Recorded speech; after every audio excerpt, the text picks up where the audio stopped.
Three, two, one. Hello, everyone. I am your host, Ben Jaye, and we are back with another episode of the Creators Lounge Podcast, Episode 8. So, Creators Lounge Podcast Group Chat, Episode 8. So, today, following the trend of the last two episodes, we're going to hear some opinions and insights from two incredible individuals who are doing their own thing, making their own mark on the world, and really just sharing their own unique experiences in a way that provides value to their audiences. I think they've got a lot to share with us, and I know from me and Fatima have already linked up and done some really cool content together, so I'm excited to talk with her more, and of course to meet Ashley. Let's do some introductions to begin with to give the audience some context. Ashley, let's start with you first of all. What is your name? Where are you from? What do you do? So I'm Ashley McHatton. I'm currently living in Northern California, United States, and I help people create brands using clear messaging and storytelling. Fantastic. And then Fatima, let's go to you next. What's your name? Where are you from? What do you do? Hello, I'm Fatima K. I'm a human potential coach and I'm based in France, currently in Corsica, beautiful Corsica. And I decided to focus on helping Muslim women build their inner power so they can live their best life. I love that so much. So let's go a little bit deeper on what exactly you guys do. Ashley, let's go with you first of all. Go ahead and give us a little bit deeper understanding of exactly what your mission is with the business and what you do with it. So my hobbies, like we were talking right before we started recording about working with creatives, and that's definitely a passion. My hobby is running ultra marathons, and so my favorite part of that was hearing people's stories on the trail.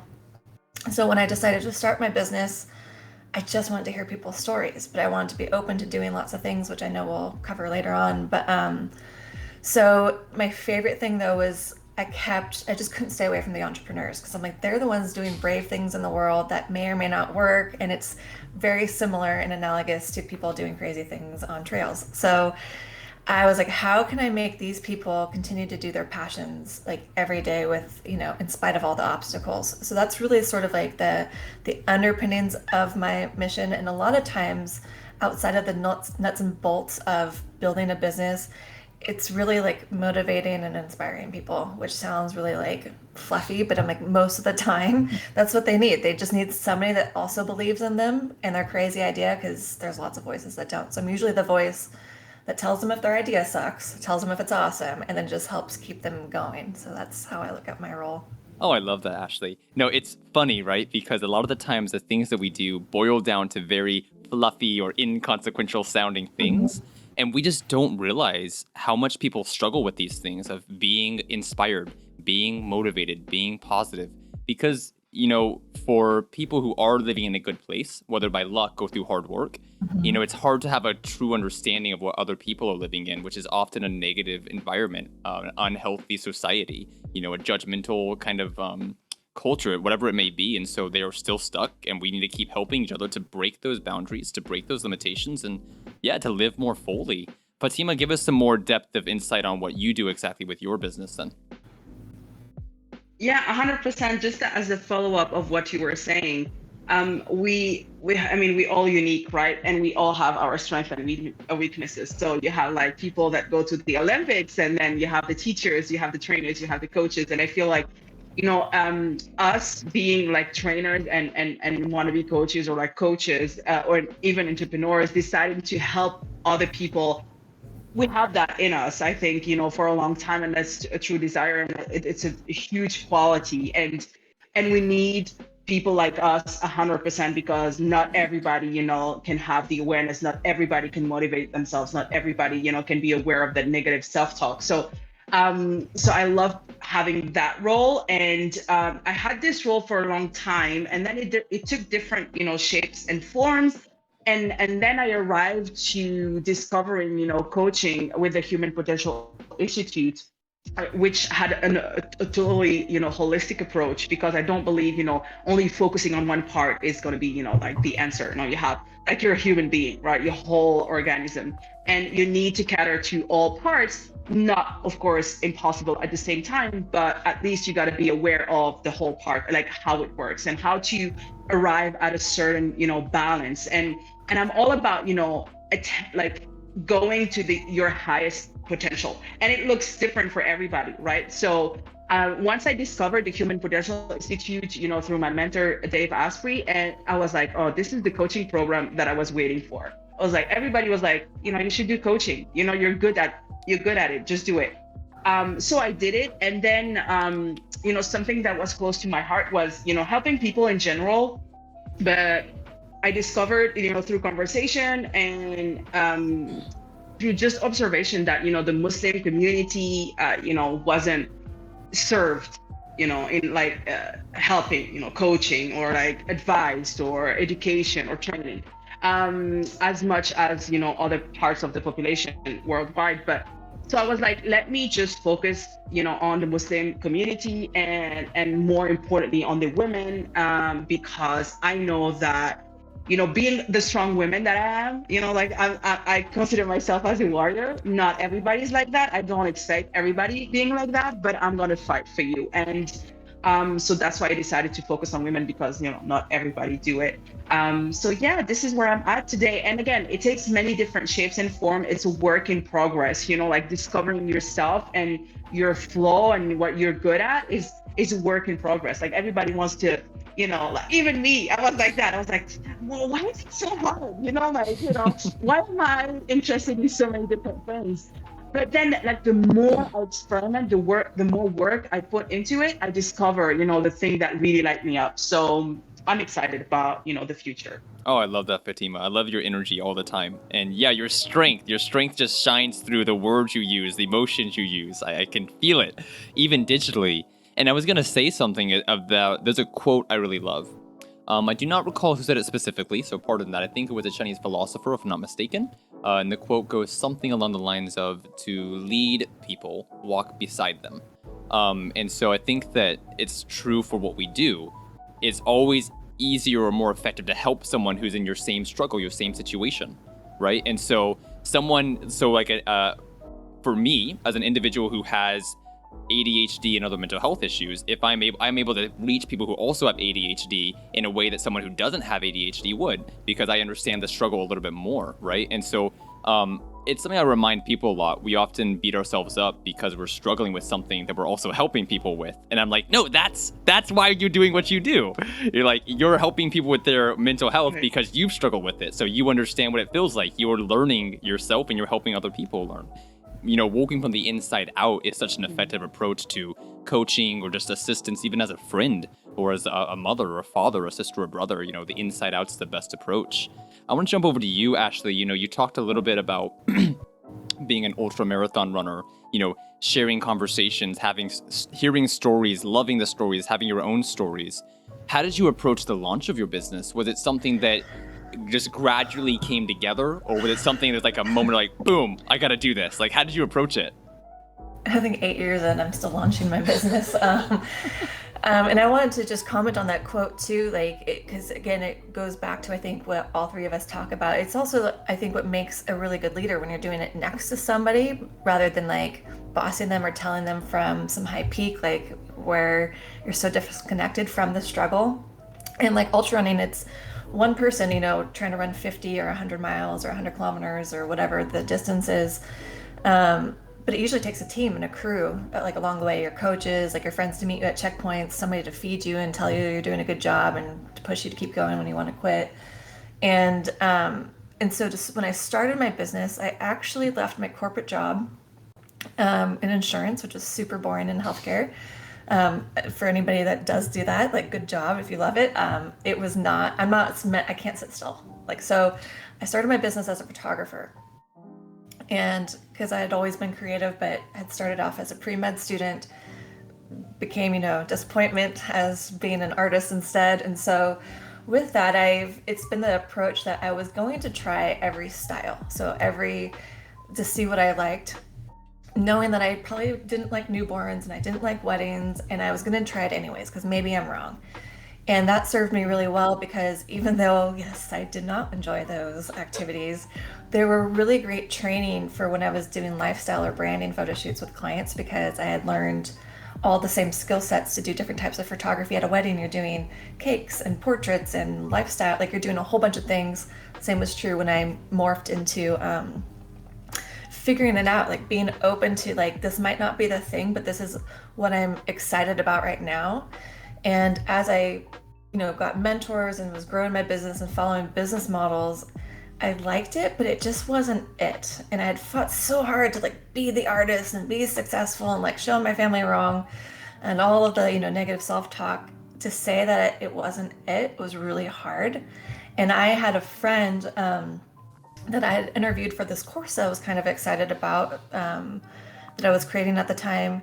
And she had said, I only say yes to things that I'm excited about. So she's like, if I'm not excited, I just don't do it. And that sounded insane to me and super luxurious. Like, who has the audacity to just do that? But then also like to afford to say no, like to get to that point where you can actually say no, and just trust that it's going to work out. But then that started the path of like, again, it wasn't just the photographs. Like I started to see like that was a way to communicate what makes somebody unique, which is definitely part of my mission, because we all have something unique to offer and value.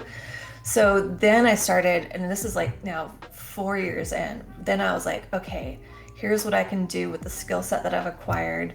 But it's just been, for me, which is super messy, following what makes me excited every day. And when I'm no longer excited about that for a long period of time, because I tend to like, we all have days where like, not today, like, so that's when I've just followed that to where, because I was so worried about being a typical creative where like 1 minute you're doing one thing and like 3 weeks later now you have a new business. I'm like, I don't want it to feel like that to my audience. I want it to feel like, okay, I was doing visual communication, now I was adding words, and now I'm putting them together. And so it feels cohesive because we all grow as humans.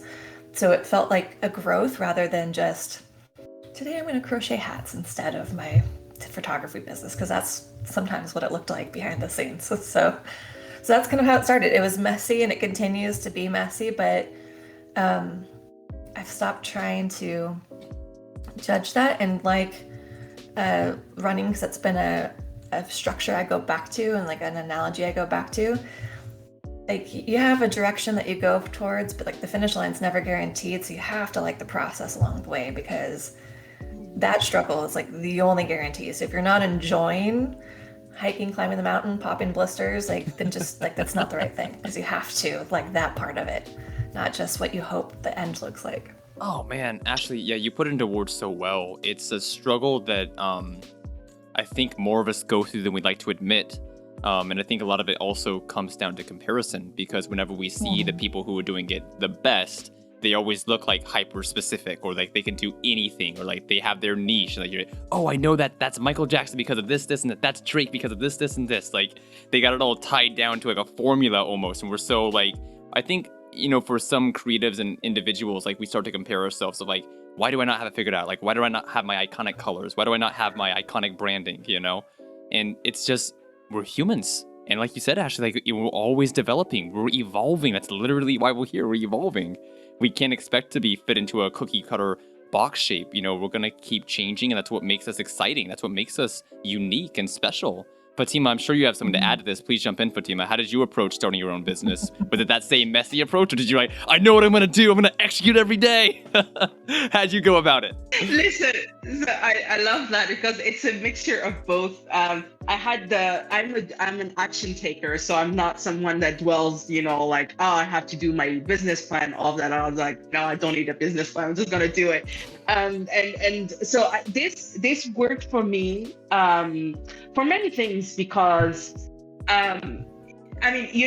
once you start being in your head, and you the story, and you add a sentence to another sentence, and it becomes like a whole book, and you're still like, what is going on? Like, I haven't produced anything. And as musicians, you may not, like, you may have that, like, I don't know how many playlists you have that you never, share with anybody. But the thing is, I remember everybody in the self-growth, this like movement, remember when Tony Robbins said, clarity is power. So I bought some Tony Robbins programs, and like every time he was saying clarity is power, and I was like, yes, Tony, yes, I'm going after, clarity is power. But I didn't understand, what it meant truly. Now that I've produced a lot of content throughout the years, I truly believe that you need to have the clarity of, listen, as a business, there is a problem that I'm solving that is very specific, and I have a solution that is very specific to me, and I have to communicate that so clearly to people, so there is no like doubt or like objections, whatever. You have to get that. If you're still like and you say to people, I'm a coach, I said, that's great. How are you going to help me? Like, what is coaching? And some people don't even know what is coaching. So it is a problem, right? As a business, if people are like, they just stumble, especially on social media, onto you and they don't know what you're about, it is. That's why the business isn't growing as it's supposed to be. So definitely, you got to start experiment, because again, you're not going to wake up one day and say, this is it. It only happens to me. So if it did, lucky you, but for now, I still haven't lived it. So I go through getting this clarity with experimentation, right? And you try many things to see, what you truly like, because sometimes we think we like something or we're good at something, and when we do it, it's different. So that's why you need to experiment. So I definitely go, with what Ashley said, and what you said, but being kind to yourself and say, I'm a human being. I need to stop comparing myself to people. Fatima, drop for just a second, Fatima. Give it 1 second. We'll see if you jump back in. 2 hours later. I'm so sorry. So be kind to yourself and... Be kind to yourself. So be kind to yourself. You will not wake up one day, or like take a pill and have everything figured out. You got to experiment and be willing to understand that things that you thought, you would be excited about, you won't be, right? And it happens. And then you got to adapt, right? So people start to like, no, I thought I would be like a doctor. I spent 10 years doing this. I mean, I have degrees that I'm not using, but I learned something. I mean, it's done. Yes, I spent, thousands of euros, doing these, but it's done. Okay, let's move on. Let's move forward. So I'm all about moving forward. And that's why you got to be kind to yourself and say, it's part of, the learning process. So yeah. And that's why mentorship is really important. I think, like having conversation with people that feel like they're successful at something that you want to do, and then ask them question and approach them and say like, okay, what is going on? How is it really, on a day-to-day basis? So and this is something that I'm learning to do also now. So yeah, there is growth, and that's it. Yeah. Just it. Fatima, you said a lot of really cool things that I could dig into, but I think the one thing I want to pull into, and I'm going to toss it over to you, Ashley, is that process of going through so many things. Because, whenever you're trying and failing, or not even failing, just like trying and not being satisfied with it, it's easy to lose motivation. And what happens for so many individuals is we start focusing on the negative rather than the positive. And so when you focus on the negative, you're just destroying your energy, you're destroying your momentum.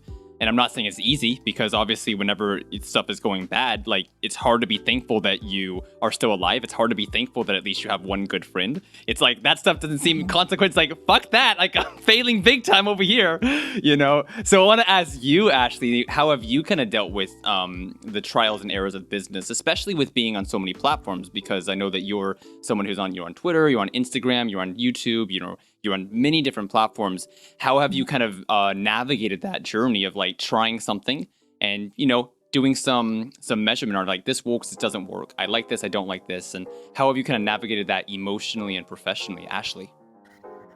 So I have asked myself, because at first I was trying to do everything and then being consistent, and that did not work because I was burning myself out, or I'd get really busy with clients and then like couldn't maintain it, and then would beat myself up over it, and then like pick it back up later, and it just was like exactly what I didn't want to do and I tell other people not to do. So how I have over the last decade switched is I pick one platform and I promise myself 3 times a week, so that way I still have flexibility in my schedule and it doesn't have to be so structured or rigid. And I find that works for me, and I have the freedom to schedule it ahead of time, or I can do it spontaneous, but I have to do 3. And even if that means that if all 3 go out on the same day within the same hour, because it's the next week's about to start, that I do that. And that's like my main focus. And then anything else that I push out is bonus. And that does a couple things for my brain where it gives me like that I'm showing and proving myself that I'm showing up and doing the work that I said I was going to do. And I think that's been a big key is like, can I count on myself? Because that's the biggest thing in business that I have found is I am betting on me at the end of the day, because lots of people are going to tell me that I'm dumb or crazy or it's never going to work. I'm also telling myself those things sometimes as well. So at the end, I'm committed to my success and my ability to figure things out. And so by giving myself these little wins has been helpful for like on a daily basis to keep my mental health and my optimism up. And then I have found if things are too easy though too, I also don't do well. So it's like to find that right, like have a big goal or a big challenge that is maybe not impossible, but super impractical. Like Fatima and I, we talk and like I had this goal of, I think from May, like is when it started, but I was like, I really want to make $1 million by August. And it was possible, right? And I'm just like, but what it did was, because it was possible, 400 students in my new program, I was like, it's just numbers, like it's super possible. Am I going to do the steps to get there? But it made me ask myself really interesting questions where I wasn't going to judge myself if I got there or not, because obviously if I got there, I'd be happy. And if I didn't, then it's just looking at it for like information, because like training for a marathon, you could do all the steps right and still not have the outcome. Like on Instagram growth, people talk about like you follow these hashtags and you do this posting schedule. That works for some people, it doesn't work for everybody. So it's like I can't, if I'm proud of the effort that I'm putting in, that's my new measuring stick. If I'm saying that I'm doing the things that or if I've done the things that I say that I'm gonna do, that's success. And then seeing how far I can get for some of those big challenges and goals that freak me out. Because again, there's that like too easy spot and then like too hard. And I had made it growth in my business where I'm like, again, it got to the point where I'm like, this is an actual possible goal, which I haven't reached. The month's not over yet, but I haven't reached it yet. But it made me look at, again, opportunities in crypto and like other things that I would have probably put down to still be curious, which is a value of mine. But again, not to beat myself up, rather start looking at things like, what did I do? Did I actually do these things that would have gotten me the results? No, then it shouldn't be a mystery, and not to beat myself up. But then like, do I really want that goal? Because so asking myself better questions, holding myself accountable with like the small steps of progress, and knowing that with kids and, you know, personal relationships and jobs and all of clients, and like, what is it really realistic for me to post 20 TikToks a day? And because I want to, because it's fun, but and then like post every day on Instagram and then and also though, is that actually like, why am I doing that? Like, is that actually helping my business? Because what I found was I only need to post 3 times a week on one platform. So, and again, it's like Fatima was saying too, like we try a whole bunch of things to get that clarity. And once you have it, then stop doing all the other stuff. Like just do what works for you until you're curious about something else.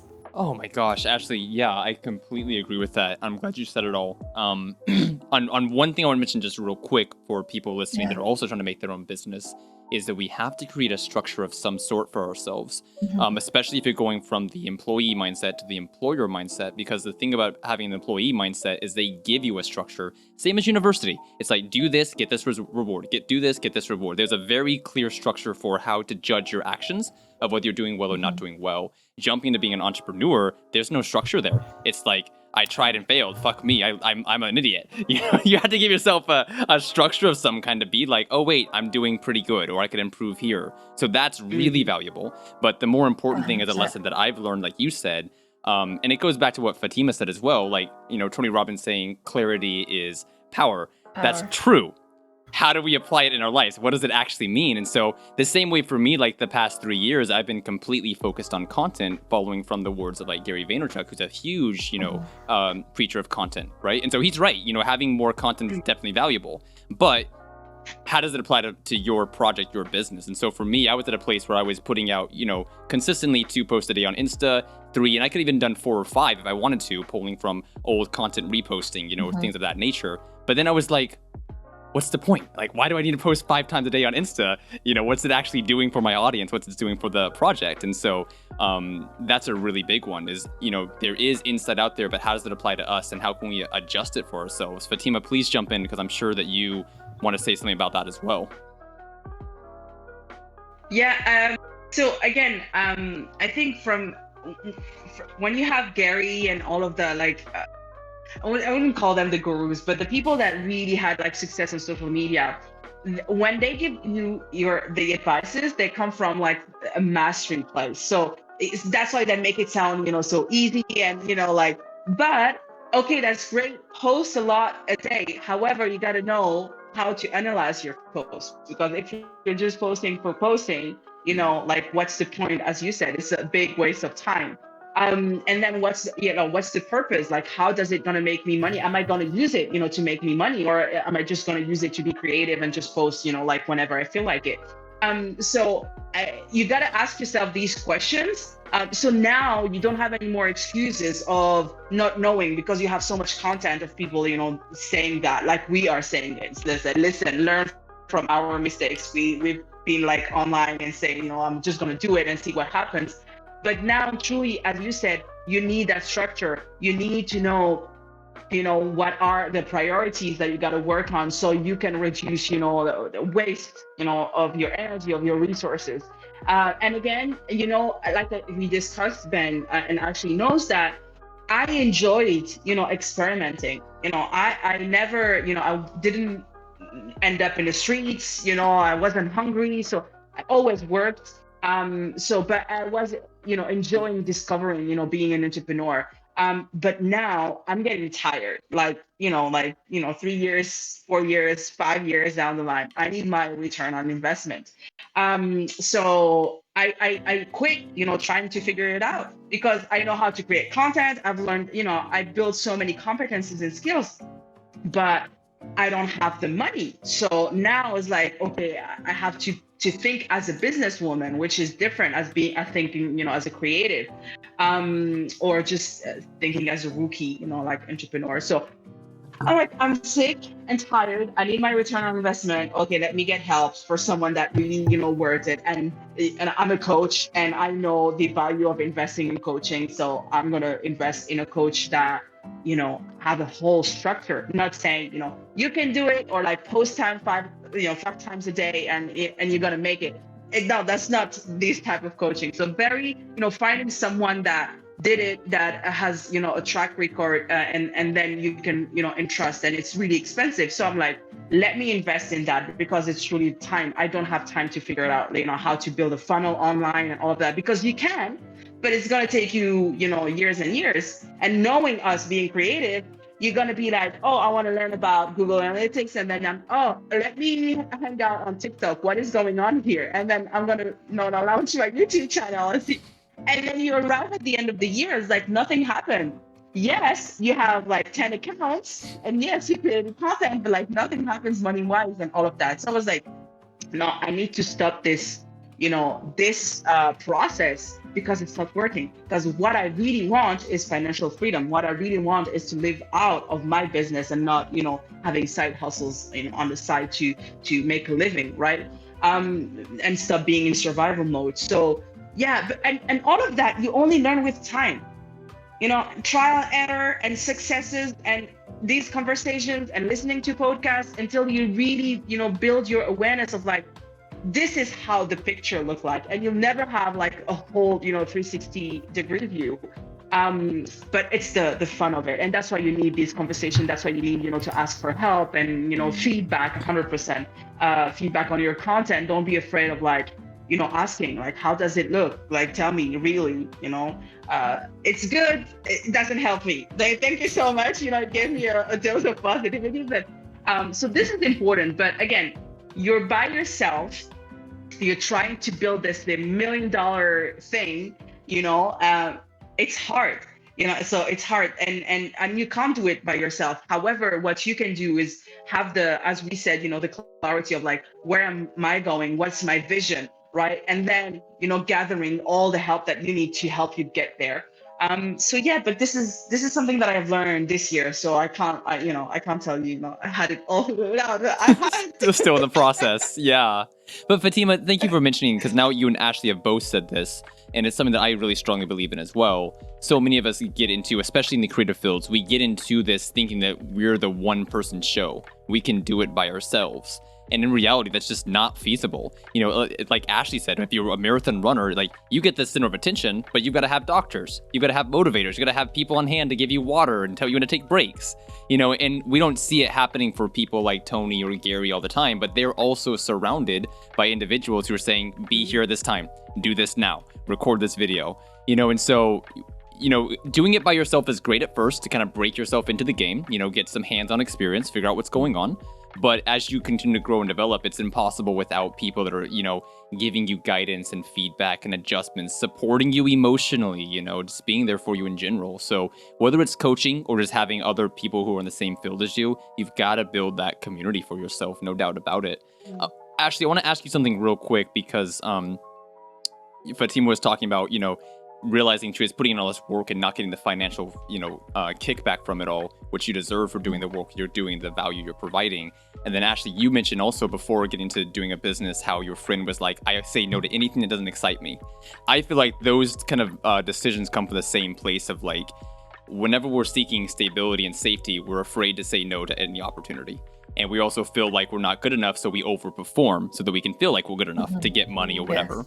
Yes. What was it that made this? Was there ever a moment for you, Ashley, that you had to make that switch of like, okay, I can't wait till I'm stable to say no, or I can't wait till I feel self-esteem to know I deserve this?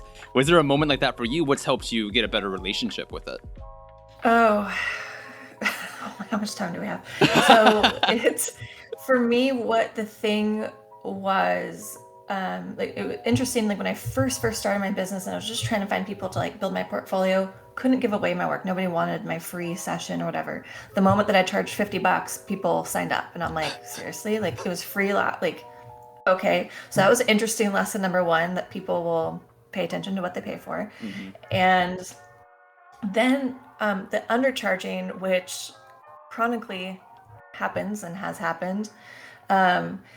It was one of my first photography mentors. She's like, you will finally change when it hurts bad enough. And that was like, ouch, like that like hit me so hard. And that I think is still true, is because sometimes I genuinely want to help people. Like I genuinely want to like people to go do the things that they love. But I also then get resentful or frustrated when if I don't charge them enough, then they don't listen as much as then like the other like professional that they hire because they paid them more. And so that was super, super frustrating. And any time that I get, it just gets to the point where I wear myself out and I'm thinking about closing down my business, which is pretty cyclical in my business, like till I've burnt myself out because of that sort of pricing and worth and value and self-esteem and all of that stuff. And then also, because you can do research and see like what your peers are charging. And in my area, I was really expensive. But then where I came from, which was San Francisco, I was crazy cheap. And so I'm like, so when people told me, and what I learned was, again, from the same mentor, was like, when you really want something that's expensive, like let's say a pair of like, she used the example of high heel shoes. She's like, you pull out your credit card and you're like, oh my God, these are so expensive, as you're still passing over your credit card. Like your job when somebody says that to you is to shut up. Like, and I was like, oh, because I kept trying to like, fill it with space and like prove myself and over deliver and all those things, and like they weren't arguing with me and my worth. They were just pointing out like it was just what they were saying in their head, and yet they still wanted it and were handing over their money and their credit card. So like that has been a lesson that I keep relearning every time I up level in my business, because my things that I'm allowed to now buy and my wants have also gone up, where I'm like, holy smokes, like this new program or coaching is expensive, or new pair of shoes, or like, car, or like, and yet I'm like saying that as I'm handing over the money. It's to remind myself that like it doesn't have to do with us a lot of times. My job is to allow people to show up as the best version of themselves. And sometimes that comes at a certain price point. And that means that I'm going to perform as a professional. And also, I've learned anytime that I've overgiven, I'm not taken as seriously, and then I don't get the results from my client. So it actually does a lot of really negative things. So once I'm like, okay, if I actually want to help this person, I do exactly what I say. I can give a little bit more, so I can over deliver, but to a point that I've already figured out in my head. Right. And then that's it. It's holding boundaries to also show my clients what that looks like for themselves and their businesses, because it's not helping anybody. And I've also, again, almost put myself out of business, undercharging, and then didn't realize I wasn't going to have enough to actually finish the project, so then I had to go take on 2 projects just to take it. So it's been an ongoing battle and journey, sometimes just from not knowing enough information, and a lot of times from a good place of wanting to help, and then really learning the best thing I can do is charge my worth, because then I can do more in my community, and I'm actually serving my client better by being at that price, just allowing them to be the type of person that can afford those services and get the help that they need.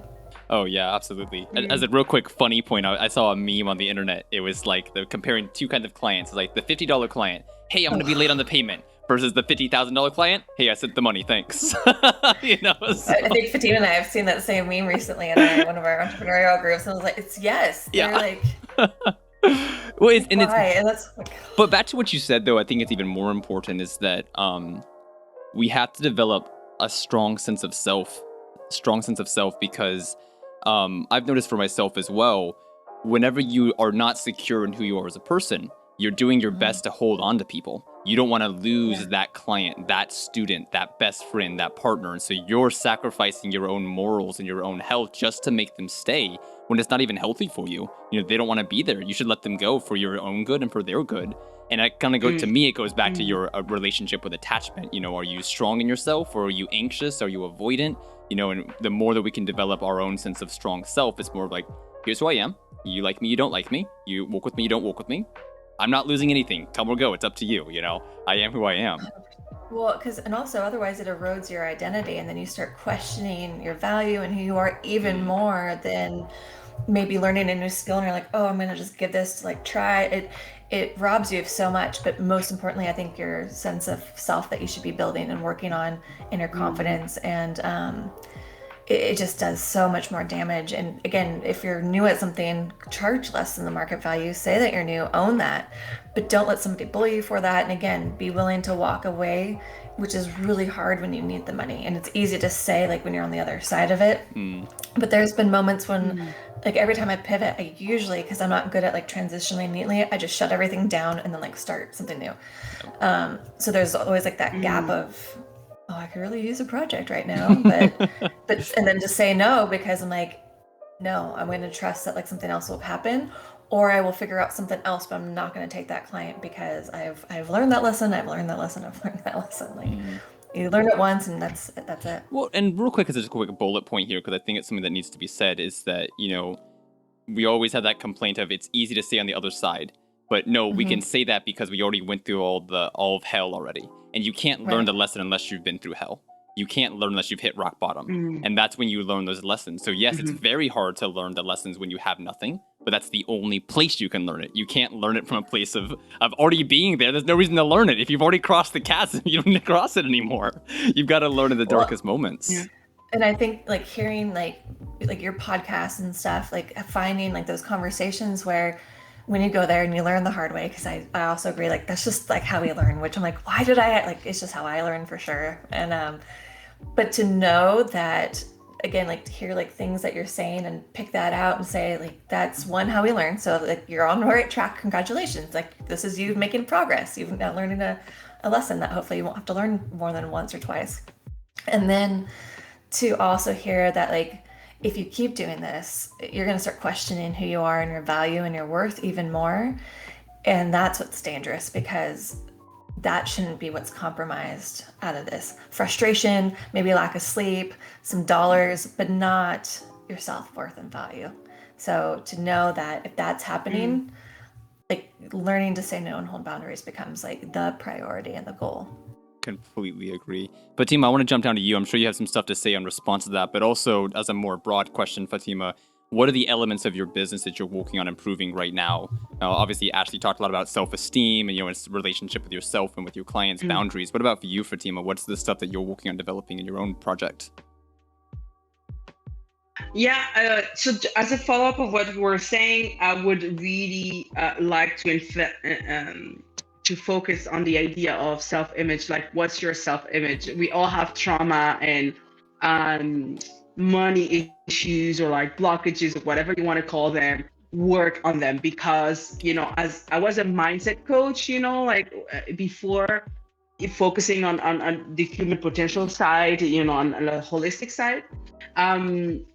It starts with a mindset. And again, it's a work in progress because every time that you're going to reach a milestone, and we talked about this with Ashley, with this huge goal, you got to be scared because you want to be at a level that you've never been to before. So you got to, grow and evolve to that level. So you got to change your identity, change your, self-image to get to that point. So, and I think that's not talked about enough because yes, you can have all the tools like visualization, your mood board or whatever, but if you don't truly believe it and you say, as you said, the self-esteem and saying, I value myself at this point and I'm going to stick to it, you'll never, get there. So I think that's super important. And again, it's something that I learned.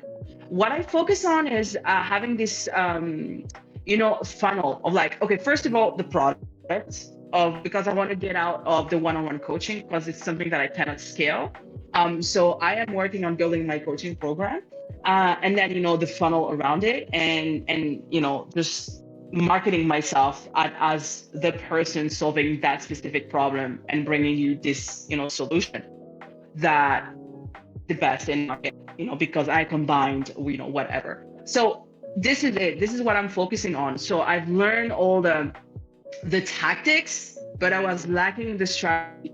So, and I think that's a big mistakes that a lot of entrepreneurs do is like focusing on the tactics. Like, I'm gonna open an Instagram account and I'm gonna shoot these videos every day. And okay, what's the point? What's the purpose, right? Because you didn't work on the strategy. And I think this is huge. When I learned about that, I was like, oh yeah, I was just focusing on that for years. I was like, yeah, my strategy. Where am I going? What's the point? Where is my goal? What's my vision? So building that first and then say, okay, now it's too big. I'm scared because I've never done it before. How do I break that down to the daily action, right? And make sure that I understand that I'm going in the right direction, like 1 year down the line, 2 years down the line. So being strategic, I say, like, this is the focus. So being strategic, saying, okay, I want financial freedom. I want to have this amount, like every month coming, and I see myself, doing that on a daily basis. How do I get there? How do I break this down to like every day? What can I do? And build that up because, you can't do everything in 1 month. Unfortunately, especially being a one-woman show or one-woman show, okay, so you have you got upset that it will take time. But I'm relieved and I feel safe in a sense of like, oh, I'm relying on one that will give me a structure, the strategy, and I will do what I do best, which is taking action. This I can do is no worries. But if I know where I'm going, like running, the marathon, the finish line is there, making sure that I'm not going on the in the wrong direction, that's a huge help because then I can focus on optimizing, like my health, my, getting there faster and all of that. So yeah, being strategic to answer your question and think about your self-image and don't be afraid of like, seeing if something doesn't work, gotta understand why it's not working. Okay. And then you gotta be real with yourself. And I think this is huge for me because it was easy for me, uncomfortable, but easy to do it. Got to be real with yourself saying, listen, it's been 2 years now. You've been doing this and it's not working. There is something wrong in your process. So what can you, improve, change, or completely delete so you can do better? So this is where I'm at right now. Oh my gosh, Fatima, I completely relate. Like you said, it's easy to get into patterns and systems of like, what you've told is working, what you've been doing for a long time. But, to your point, if you have the wrong strategy, you're not doing anything. There's another quote to reference Tony again, Tony Robbins. He has that other quote about running in the wrong direction to see the sunrise. He's like, if you're running in the wrong direction, you're never going to see the sunrise. I cannot remember the sunrise in the east, the west. I can't recall, but he's always like, you're going the opposite direction, you're never going to see the sunrise. So having the right strategy is exactly what it is. Even if you know the tactics, the approach, do you have the most effective strategy? And so questioning yourself, looking to break your routines and everything. I don't want to keep us for too long, so I guess I'll ask one last question that we can kind of end on. Ashley, you've hinted at a lot of it already, but maybe you want to summarize it or add something new or go more in depth on it. What are the values that guide your life and your business decisions? I do think that values are incredibly important, because if we don't know who we are and what we stand for, we could fall for anything. We'll just be a little bit directionless. So I'm really curious, what are the kind of the values or principles that really guide your choices and decisions, both in your personal life and professional life? Well, I think being an entrepreneur or creative of any sort, there's no separation. Like you are your business, which means you also can't escape personal growth. And because like any problems you have will show up in your business for sure. I think the core values that I operate on is freedom for one, but more specifically independence. Like I want to have my time. I want to be able to structure it the way that I've learned works for me in my day, to be the most effective and the happiest. Like I don't do well I'm a night person, but like at night I want to be creative, which means like all of the super logical technical stuff needs to be done in the morning. After that, like by 10 basically I'm done, like with hard work. The rest of it's fun work. And then creativity is really important, and I love learning. So to me, it's curiosity would be the better word along with creativity.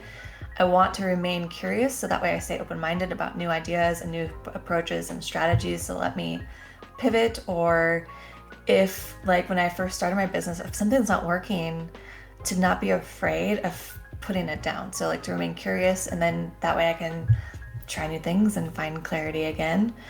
And then a core principle and pillar is that a couple things, twofold. One, I believe everybody's unique and different. Even if we were all here as like graphic designers, we would all have a distinct voice. We would all like do things in a new way, and we would all have unique audiences, even if there was some overlap. So to me, like whatever I'm doing, I don't want to give anybody a cookie cutter approach. I want to give people maybe some common pieces, but that honoring the individual is super, super important to me for their path and journey. So like they might not need funnels or all the things, they just might need an Instagram and a camera, like, and then be on their way. So that's been a driver of mine, because what I've also learned in my business is that everybody wants to be seen, and a lot of people are afraid of it. So it's like, how can I let people feel seen and feel safe showing up? So like that, playing that balance in my life for myself as well. And then just trying to have fun. And I used to hate this word passionately, because I was always like, oh, she's so fun, and I want to be serious and professional, and like, I come from like doctors and lawyers, and like we don't have fun in our house, like it's serious. What is fun? So yeah, what is fun? Like schedule our fun, and like it's like so. But when I was always the fun one, or I made like painful things, I try to make painful things for my clients. Often they think marketing is painful, which I'm like, how do we make this fun then? Because it shouldn't be painful. You have to do this forever. So how can we make it fun? And that lets me lighten up a little bit, because I also take my fun pretty, like my family still rubs off on me, so I'm still taking my fun seriously, and like nobody goes and runs hills for fun, but apparently I do. So those are like the things that drive my business. And what I've also found by doing those, again, along helping people feel seen and find their voices and tell their stories, what I like, how I execute that, whether it's in photography, whether it's in words, like that doesn't matter. That doesn't matter anymore, like, or as much. That lets me, again, as a human, still develop and have flexibility and freedom. Again, one of my words, to grow and change. But what matters stays consistent. And so if I'm out of alignment with any of those things, even if I'm proud of my work, I still feel kind of off and start hating things. And then I'm like, oh, it's because somebody told me I had to be somewhere at 8 a.m. Like, not you, but like, Yeah. but like No, it was me. clients, It's okay. like, It's just no, I the said, public as soon as I said that, I was like, oh, like, dissociating. It's okay. Like, It's okay. kinda, Come on the podcast, diss the host. I completely respect that. no, no, not at all. But like, when somebody, like, when clients are like, oh, have like try to impose expectations on you, and that's fine, but that also doesn't work for me. So for me to be like, here's what I'm available for, and like, and to really stick to those things so that again I can be happy, show my best work, and have the most impact. Those are the things that drive me, and again, how I found those was looking back as I've changed and grown my business, because I felt lost for a long time going, what it is that I actually do. And it was going back to running, which is why it's now a thing I talk about. It was like, I paint, I play music, I do all of these creative things. And I'm like, those things gave me clues. And I'm like, what do these all have in common? Because to find those things, I was like, oh, it's because it all had those pieces to it. And then that's what I've carried forward and built a business around. Oh my gosh, Ashley, that is just really, really powerful. And I relate to a lot of parts of it. So thanks for just going so in depth on that. Fatima, I'm sure you agree with a lot of what Ashley said, but you probably have your own things as well. What are the principles and values that have guided you both professionally and personally? Yeah, I think, being Muslim and being very highly spiritual, it gave me the foundation for everything in my life until today, and I hope it continues. So that's why I never, feel down or like depressed or completely, give up everything, because I have the true belief of like, I have this higher power that created everything, God, he got my back, like he get it. So I feel relieved, even if people around me don't understand me, like, actually, oh, I'm the only entrepreneur in my family. Everybody is a teacher, like volume, so like, what are you doing? You're 30 years old. You're like, no, I'm not 30 years old. I'm 34.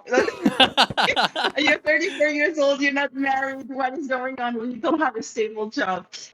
I'm like, I'm doing what I love. And so this has been such a driver, like being authentic to myself. And I thank my mom, for allowing me to grow like that, in a sense of like, we're always disagreeing, like Ben is crazy. Like in my household, it gets crazy sometimes, like, especially, and we're loud, so you can imagine. But we're always disagreeing, on everything. So we had like the opportunity to just speak up, our thoughts, and everybody was respectful. And this was huge of like shaping, who I am today. So yeah, being authentic, doing things that you like, that you're driven about, helping people. I mean, that's huge. This is my true calling. I dreamt about it, and I can say, I had a dream, so it's true. So it's a true calling, and I have the huge ambition of being the first, like billionaire self-made Muslim woman in the world. So with this huge goal, I don't know like how I'm gonna get it, but it's the adventure, right? I'm excited about it. So, and as I say, this year I came at peace with, if I die tomorrow, I'm gonna be content, like I'm gonna be satisfied because I was true to myself.